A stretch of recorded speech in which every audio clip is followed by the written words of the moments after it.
မင်္ဂလာပါညစီကွာစာဆောင်မနှုတ်ကူဆက်သားပါရယ်နိုဝင်ဘာလ17ရက်2025ခုနှစ်အင်္ဂါနေ့ငါ၏နှုတ်ကပတ်တော်သည်မိကဲ့သို့၎င်းကြောက်ကိုထုချီသောတန်တူကဲ့သို့၎င်းဖြစ်သည်မဟုတ်လောထာဝရဘုရားမိတော်မူ၏ယေရမိနာဂတိကျမ်းခန်းကြီး23ခန်းငယ်29ခေါင်းစဉ်ကကျွန်တော်ရောက်ကတိ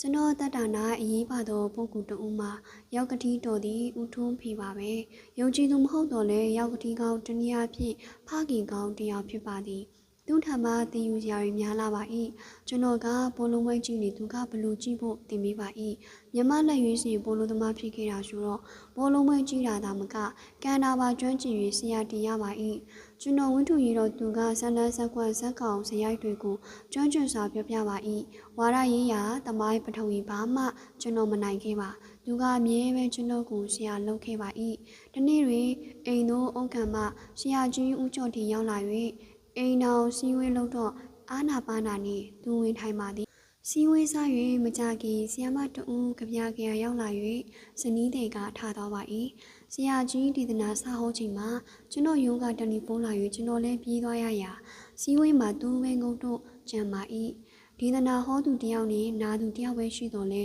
ဆရာကျော်တီကအာမလျှော့လူတရားကိုတရားဟောသလိုအားပါတရားရှီလျားစွာဟောရာရောက်ကတိဦးထုံးဖေခမမကြားချင်၍မရ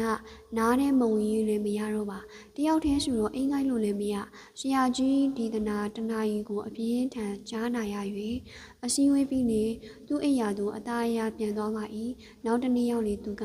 ညကတရားနာရတာအတော်ပြမတ်နေကွာအခုထိအမောမပြေသေးဘူးဟုညီးသွားပါ၏ကျွန်တော်ကအဖေခရစ်တော်ကိုယုံကြည်ပြီးနောက်မေးလေမယုံလို့မဖြစ်တော့ငါကောင်းရင်ယုံပါပြီကွာဖြေတကယ်လေပြောင်းလဲခဲ့ပါသည်ယခုတော့ဆရာကြီးရောကျွန်တော်ရောက်ကတိနှစ်ဦးစလုံးအိမ်ပြန်သွားကြပါပြီသူတို့ကိုအောင်းမေရင်စဉ်းစားမိသောအရာမှာနှုတ်ကပတ်တော်သည်အစွမ်းထိုက်၍အလွန်တော်သူတတ်သူကျွမ်းကျင်သူများထံတာလူပါ၏နှုတ်ကပတ်တော်နှင့်ထိမိလျင်လူသည်ပြောင်းလဲနိုင်ပါ၏မိမိရှိနေသောအခြေအနေကိုတာလွန်ကောင်းမွန်ခြင်းသူတိုင်းနှုတ်ကပတ်တော်နှင့်ထိတွေ့ဖို့ရန်အထူးလိုအပ်လာကြောင်းမှာအားလုံးဖျားခင်ကောင်းချီးပေးပါစေ။